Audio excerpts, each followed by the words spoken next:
Bonjour à tous, mon nom est François Letarte et bienvenue sur ma chaîne JDR D30, une chaîne consacrée aux jeux de rôle sur table, une vie de rôliste, donc une vidéo d'enthousiasme. Genre de vidéo, je fais des fois plus sur mon Facebook, mais bon, j'ai décidé de le faire ici, sur ma chaîne. Alors, je vais vous parler de PTI 6 ou peut-être mieux Petit 6, jeu de rôle que je vous ai présenté dernièrement. J'ai fait une séance et écoutez, je vais ouvrir tout de suite une parenthèse, là. Je pense qu'il faut l'appeler Petit 6, je pense. Petit comme petit, tu sais, OK? Parce que quand on regarde une section dans le livre qui explique d'où vient son inspiration pour ce système-là, c'est qu'en fait, il a joué à Mini 6. Et Mini 6, vous ne connaissez pas ça, c'est un jeu avec le système D6 classique qui a été comme vraiment réduit là, au minimum, mais avec tout ce qu'il fallait quand même pour jouer. Puis le groupe on a fait d'ailleurs une version française. Il a traduit Mini 6. Si on va sur son site internet, le terrier du Grumpf, G-R-U-M-P-F, si vous le cherchez. Il y a plein de jeux de rôle gratuits, en fait. Il présente ces jeux de rôle payants, mais il y en a vraiment une panoplie de jeux de rôle gratuits, soit dit en passant.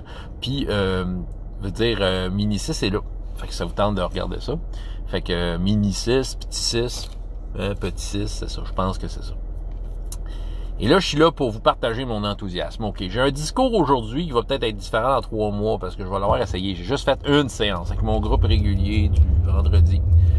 On a fait ça en ligne sur Roll20. Puis là, c'est à froid, là, ce que je vous amène là. Puis je peux vous dire, là, après une séance, là, je me sens comme un poisson dans l'eau. OK? Je vous parle souvent du système D6. Quand on me demande des meilleurs systèmes, selon moi, D6 sort à peu près tout le temps dans les listes.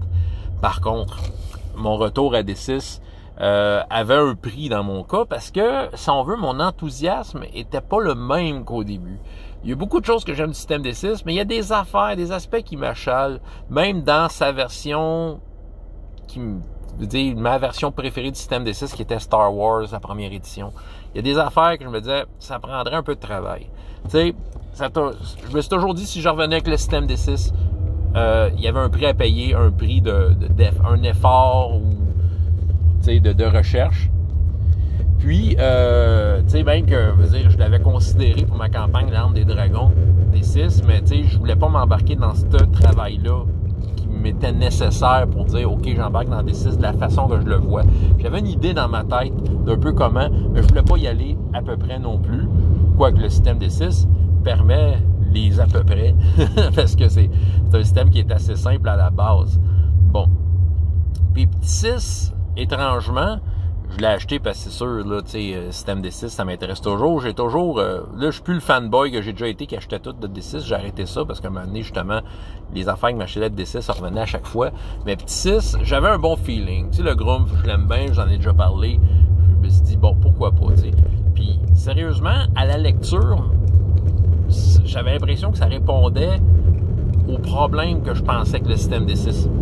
Niveau, tu sais, le système de blessure avec les niveaux, je l'aime bien là, dans l'original, mais il y a des affaires qui m'achalaient, ça demandait un petit peu de travail. Au niveau de la magie, ben la force, mettons, dans Star Wars, il y a des affaires qui m'achalaient un peu. Que, tu sais, quand je faisais des games de Star Wars avec le système D6 dernièrement, que je contournais à ma façon, tu sais. Puis je pense que Petit 6, PTI 6, semble répondre à ce que je voulais, à ce que je m'attendais. Je dis pas que c'est parfait encore. Par contre, drette là, mes attentes étaient élevées à cette game-là par rapport à ce système-là et mes attentes ont été comblées. On a à peu près tout essayé dans le livre, à part la magie. On n'a pas eu l'occasion d'utiliser la magie dans la séance qu'on a faite. Mais je peux vous dire, je suis comme un poisson dans l'eau, là. Ma flamme du système D6 est revenue. OK, je suis comme revenu Monsieur D6, là, tu sais. C'est aussi fort qu'à l'époque, tu sais, à l'époque où Star Wars D6 c'était là, la première édition. Puis, mais c'est ça, tu sais, au fil des années, les affaires qui m'achalaient du système D6, ils n'étaient pas corrigés, puis même qu'il y a des affaires que je trouve qui empiraient dans le système D6, puis qui s'éloignaient de ce que je pense le système D6 devait répondre. Tu sais, comment je pourrais dire, c'était quoi, comment je pourrais dire, c'était dans quoi le système D6 était bon. Je trouvais que les règles éloignaient de tout ça. Je vais faire une analyse un peu plus complète éventuellement, là. Je suis supposé faire ça, là. En tout cas.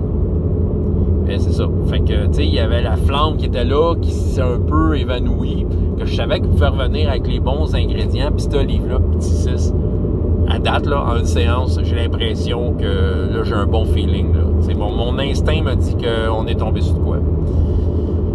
Le système n'est pas entièrement parfait, mais la base est très solide. La base est très solide. La base du D6 est solide. Et les variantes qu'ils ont amenées amènent une couche de subtilité sans aller dans la complexité. C'est ça l'affaire. Il amène la couche de subtilité nécessaire pour donner des variantes un peu. Ça te donne d'autres ficelles à tirer pour adjuger un jeu de dés et d'aller au-delà de juste t'as réussi, t'as pas réussi. D'aller un peu plus loin que ça selon les besoins de la scène, selon les besoins de l'action à accomplir.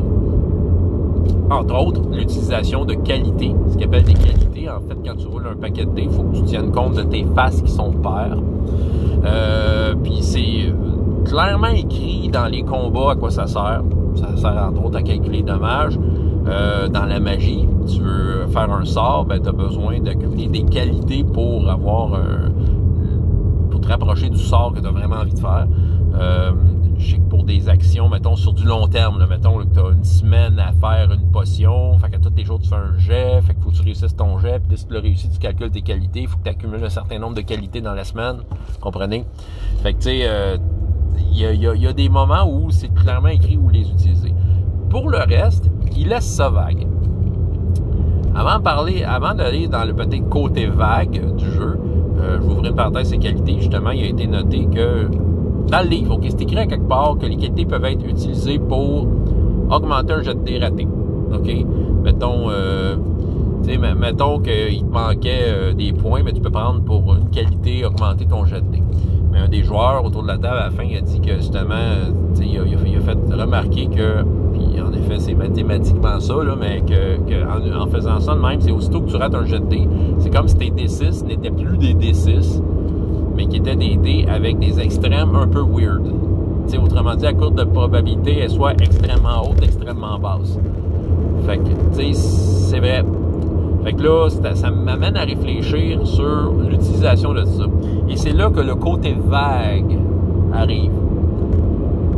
Ce gars-là, cet auteur-là de jeu de rôle, a une façon de décrire ses systèmes, puis c'est comme vague. Mais pas dans le mauvais sens du terme. Je vais vous expliquer pourquoi.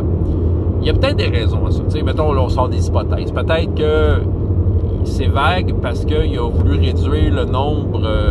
il n'a pas voulu aller dans les détails. Fait qu'il veut faire ses livres relativement courts. Fait que, en n'allant pas dans les détails, ça nous laisse des trous à boucher, peut-être. Peut-être qu'il n'a pas assez playtesté son jeu, il n'a pas fait assez de tests avec, fait que là, il n'a peut-être juste pas vu certaines coquilles au niveau de la mécanique. Peut-être. Ou peut-être que c'est juste vraiment habilement écrit tout ça et qu'il fait exprès. Il fait exprès de laisser ça vague. Et j'avoue que j'haïs pas ça. Que ce soit la troisième option que j'ai dit, là, la troisième raison ou hypothèse, mettons que c'est ça, que c'est vrai.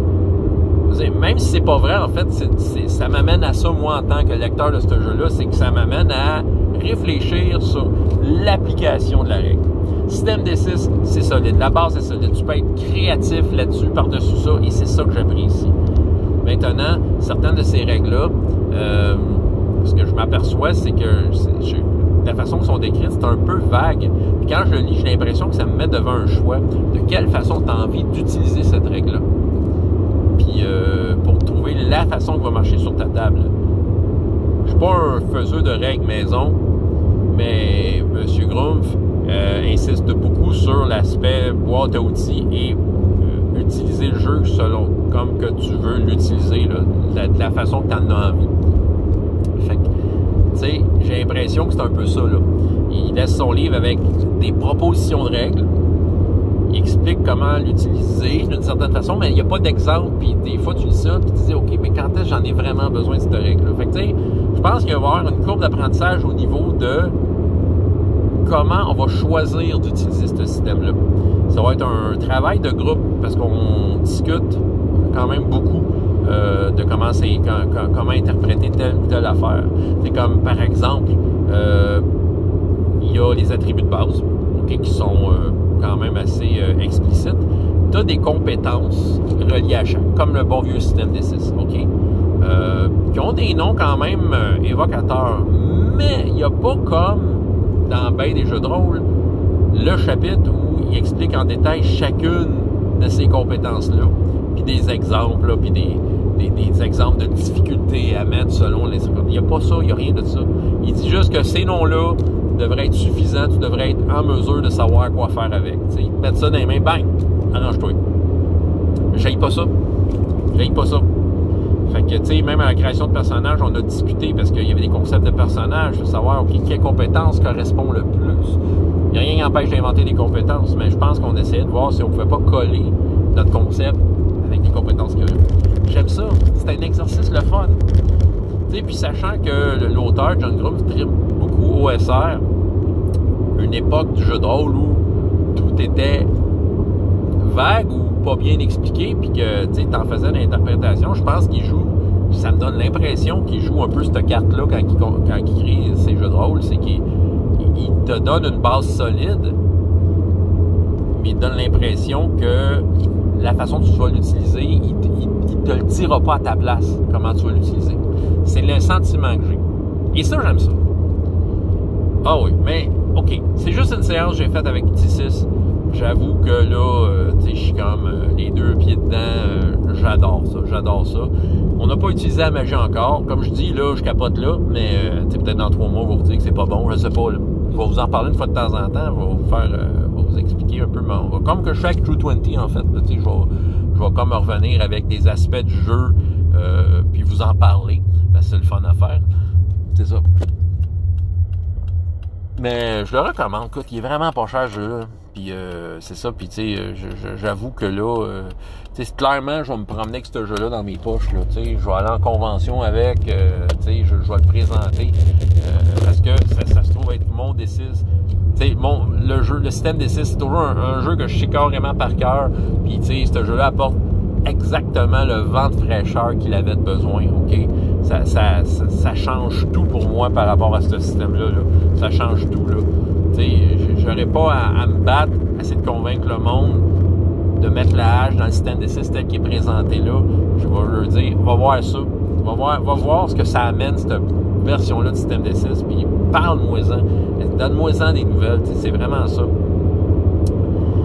Fait que c'est une belle évolution, à mon avis. Et comme je dis, mon feeling est bon. J'ai juste fait une séance. Je vous ai détaillé des affaires après une seule séance. Ben, je l'ai lu gros le livre, mais bon, je vais vous partager mes expériences comme la magie devrait, je pense, à la prochaine séance être utilisée beaucoup. Fait que là, on va s'amuser à regarder comment ça marche. Mais ouais, j'ai juste un bon feeling. Voilà, je suis content. Le système D6 a pris une place de choix. En tout cas, là, François Letarte, JDR Détente, et jusqu'à la prochaine fois. Et autant de plaisir dans la vie que dans les jeux. Au revoir.